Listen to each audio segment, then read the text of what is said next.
আসসালামু আলাইকুম প্রিয় শিক্ষার্থীরা, তোমরা সবাই কেমন আছো? আশা করি তোমরা সবাই ভালো আছো। তো যাই হোক, অনেকদিন পরে তোমাদের সাথে অনলাইন ক্লাসে পার্টিসিপেট করতেছি। তো আজকে আমার বোঝানোর বিষয় হচ্ছে তোমাদের ফিনান্স প্রথম পত্রের নবম অধ্যায়ের নাম হচ্ছে ঝুঁকি ও অনিশ্চয়তা। এটাকে ইংরেজিতে বলা হয় রিস্ক এন্ড রিটার্ন। তোমরা সবাই জানো এই অধ্যায় সম্পর্কে।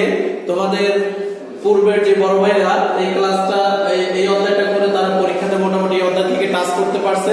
তো প্রতি বছরই তোমাদের এখান থেকে মোটামুটি একটা অঙ্ক আসে, কিন্তু 2021 সালের পরীক্ষায় এই অধ্যায় থেকে তোমাদের 2টা অঙ্ক আসছে। তো আমি আশা করি তোমাদের 22 সালের পরীক্ষায় এই অধ্যায় থেকে মিনিমাম একটা অঙ্ক থাকবে। যদি গভর্নমেন্ট থেকে শর্ট কোনো সিলেবাস না করে থাকে তাহলে একটা অঙ্ক তো 100% থাকবে। আর যদি শর্ট সিলেবাস হয় 2021 সালের মতো, তাহলে এই অধ্যায় থেকে তোমরা 2টা অঙ্ক পাবা। তো যদি আমার এই ক্লাসটা তোমরা ভালোভাবে মনোযোগ সহকারে দেখো এবং শুনো, আমি আশা করি এখান থেকে তোমরা ভালো একটা রিটার্ন নিয়ে আসতে পারবা। তো যাই হোক, আজকে আমার বোঝানোর বিষয় হচ্ছে আমি তোমাদেরকে আজকে 2টা টপিক বোঝাবো। একটা হচ্ছে ঝুঁকি ও অনিশ্চয়তা কি সেই কথাটা আমি বলবো। আরেকটা হচ্ছে ঝুঁকি ও অনিশ্চয়তার মধ্যে থেকে আমাদের কি কি প্রশ্ন আসতে পারে আমি একটা একটা করে প্রশ্ন আলোচনা করি। যেমন ক নম্বর একটা হচ্ছে গড় আয়ের হার আসতে পারে। গড় আয়ের হার এটা চাইতে পারে। আর আরেকটা খ নম্বরে দুটো নিয়ে আজকে আলোচনা করব। খ নম্বর হচ্ছে আদর্শ বিচ্যুতি নির্ণয় করো।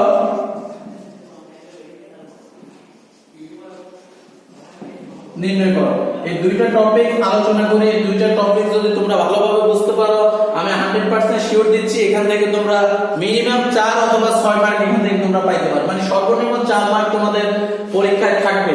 তো যাই হোক, আমি প্রথমটা নিয়ে আলোচনা করি। সর্বপ্রথম আমি লিখলাম যে গড় আয়ের হার। এই গড় আয়ের হার নির্ণয় করতে গেলে আমাদের 2টা সূত্র ইউজ করতে হবে। একটা হচ্ছে উপরের সূত্রটা হচ্ছে summation x divided by n। এই সূত্রটা আমাদের ইউজ করতে হবে। আর সেই সূত্র হচ্ছে 2 নম্বর সূত্রটা হচ্ছে x বার সমান সমান summation x into px। And আমার প্রশ্ন হলো কখন আমি উপরের সূত্রটা ইউজ করব, কখন আমি নিচের সূত্রটা ইউজ করব। আমার এখানে 2টা সূত্র, তোমরা আবার একটু ভালোভাবে বোর্ডে লক্ষ্য করো। আমি এখানে 2টা সূত্র ইউজ করছি। একটা হচ্ছে x বার সমান সমান summation x divided by n, আরেকটা সূত্র ইউজ করছি x বার সমান সমান সামেশন x ইনটু px। আমি এখন কখন উপরের সূত্রটা কখন ইউজ করব, নিচের সূত্রটা কখন ইউজ করব, তোমরা প্রশ্ন দেখলেই বুঝতে পারবা। তো ইনশাআল্লাহ আমি তোমাদেরকে চেষ্টা করব আজকের আমার এই ক্লাসে তোমাদের এই 2টা পার্ট অর্থাৎ গড় আয়ের হার এবং আদর্শ বিচ্যুতি নির্ণয়, এই 2টা জিনিস ইনশাআল্লাহ আজকে শিখিয়ে দেওয়ার চেষ্টা করব। তো যাই হোক, প্রথমে আমি আলোচনা করি একবার অর্থাৎ প্রথম সূত্রটা দিয়ে আলোচনা করি। দেখো, যদি প্রশ্নের মধ্যে একটু তোমরা সবাই খেয়াল করো, যদি প্রশ্নে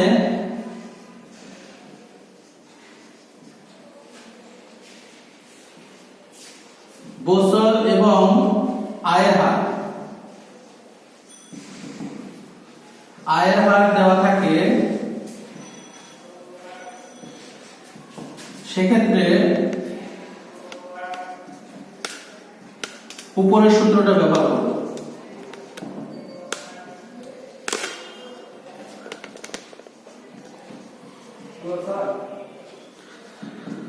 তো তোমরা একটু লক্ষ্য করো আবার বোর্ডের মধ্যে আমি প্রথম সূত্রটা কি লিখলাম, যদি প্রশ্নে বছর এবং আয়ের হার দেওয়া থাকে সেক্ষেত্রে আমি উপরের সূত্রটা ব্যবহার করব। আর নিচের সূত্রটা কখন ব্যবহার করব, নিচের সূত্রটা ব্যবহার করব আমি একসাথে 2টা টপিকস আলোচনা করতেছি। নিচেরটা আমি কখন ব্যবহার করব, নিচেরটা ব্যবহার করব যখন সম্ভাবনা দেওয়া থাকবে, বছর দেওয়া থাকবে, আয়ের হার দেওয়া থাকবে এবং সম্ভাবনা দেওয়া থাকবে। যদি সম্ভাবনা দেওয়া থাকে সেক্ষেত্রে আমি নিচের সূত্রটা ব্যবহার করব। আর যদি বছর এবং আয়ের হার দেওয়া থাকে উপরের সূত্রটা ব্যবহার করব। আমি আবারও বলতেছি, তোমরা একটু মনোযোগ সহকারে শোনো। যারা একটু দুর্বল ছাত্রছাত্রী আছো তাদের জন্য বারবার রিপিট করতেছি প্রশ্নটা।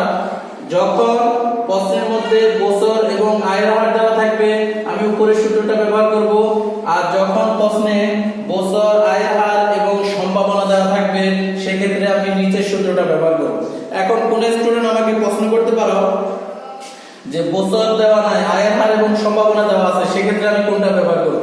সেক্ষেত্রে আমি নিচেরটা ব্যবহার করব। অর্থাৎ আমার এখানে বোঝানোর বিষয় হচ্ছে সম্ভাবনা বলা থাকলেই আমি নিচের সূত্র ব্যবহার করব। তো কি নির্ণয় করতে গিয়ে নিচের সূত্র ব্যবহার করব, গড় আয়ের হার নির্ণয় করতে গিয়ে নিচের সূত্র ব্যবহার করব।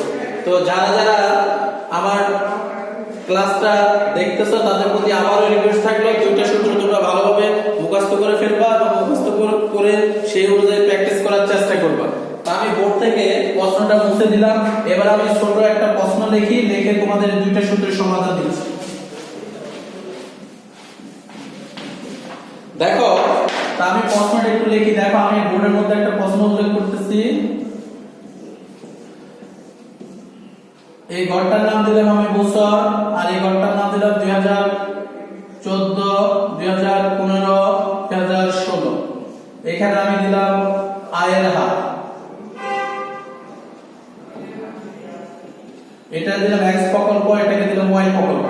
এখানে ধরো আমি 8% দিলাম, 6% দিলাম, আর এটা 9% বা 8, আর এটাকে দিলাম আমি মনে করো 16%।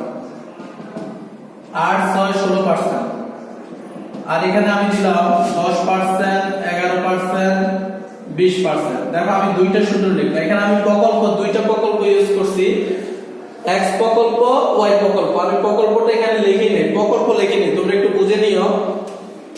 x প্রকল্প, y প্রকল্প, এটা 8%, এটা 6%, এটা 16%, 10, 11, 20, এটা যে কোনো থাকতে পারে। আমি প্রথম কোশ্চেনটা বললাম যে খ প্রকল্পের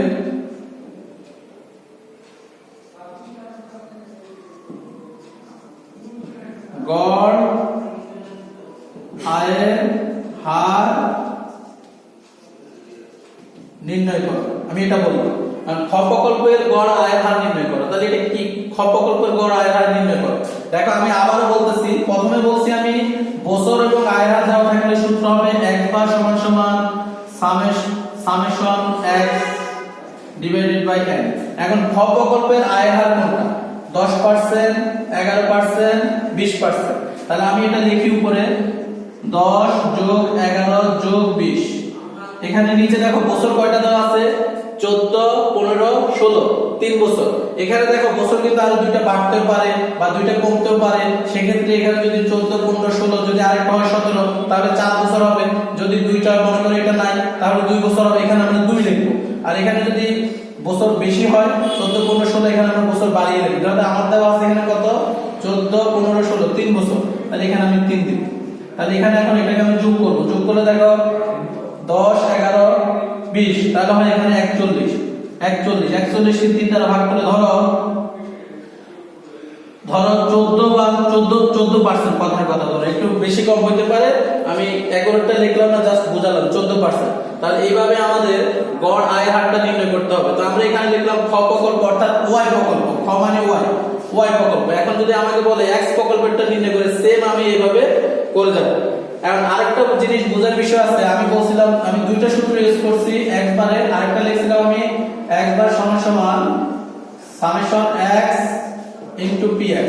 এখন এটার জন্য বলছিলাম প্রশ্নের মধ্যে বছর দেওয়া থাকবে, আয়ের হার দেওয়া থাকবে, সম্ভাবনা দেওয়া থাকবে। দেখো, আমার এখানে কিন্তু কোনো সম্ভাবনা নাই। এখন আমি প্রশ্নের মধ্যে এই পাশে সুবিধার জন্য তোমাদের সম্ভাবনাটা অ্যাড করে দিই। সম্ভাবনাটা দেখো অ্যাড করি। সম্ভাবনাটা অ্যাড করলে ধরো এখানে 80, এখানে 0.70, এখানে 0.60। এখন দেখো প্রশ্নের একটু অন্যরকম হয়ে গেল। আমি বললাম কি y প্রকল্পের গড় আয়ের হার। এখন যদি আমি এই সূত্র ইউজ করি তাহলে কিন্তু আমার অঙ্কটা হবে না। তাহলে আমাকে কি করতে হবে? সূত্রটা চেঞ্জ করতে হবে। তাহলে এখন আমাদের সূত্র কোনটা হবে? সূত্র হবে আমার উপরেরটা, উপরের সূত্রটা হবে। এখন আমি সূত্রটা চেঞ্জ করি, কিভাবে লিখব একটু খেয়াল করো। এখন আমি লিখব x বার সমান সমান summation x into px। And summation x মানে কি? x এর যোগফল। তাহলে আমি যদি এটা y প্রকল্প না করি, এখন যদি আমি x প্রকল্প করি, ধরো x টা করি, x টা করতে গেলে এখন আমাকে কি কাজ করতে হবে? x এর প্রথমে কত দেওয়া আছে? 8%। তাহলে 8 গুণন এই যে 0.70, 80 সম্ভাবনা 0.80, এটা আমি যোগ আকারে বন্ধনীতে আবদ্ধ করব। সেকেন্ডটাতে লিখব আমি 6% গুণন পয়েন্ট কত? 70। থার্ড আমি নিচে লিখলাম, জায়গা কম এখানে 16%। আচ্ছা, এটা আমি আমার অঙ্কের সুবিধার জন্য 16 না দিয়ে এটাকে 9%। 9 ইনটু এখানে দিলাম হচ্ছে 0.60। দেখো, এখন যদি আমি সব যোগ করি এখানে সব যদি যোগ করে দেখো এটার সাথে এটা গুণ করলে 8 8 64 6.4 যোগ আর এটার সাথে এটা করলে হয় আমার 6 7 42 4.2 আর এটার সাথে এটা করলে আমার 6 9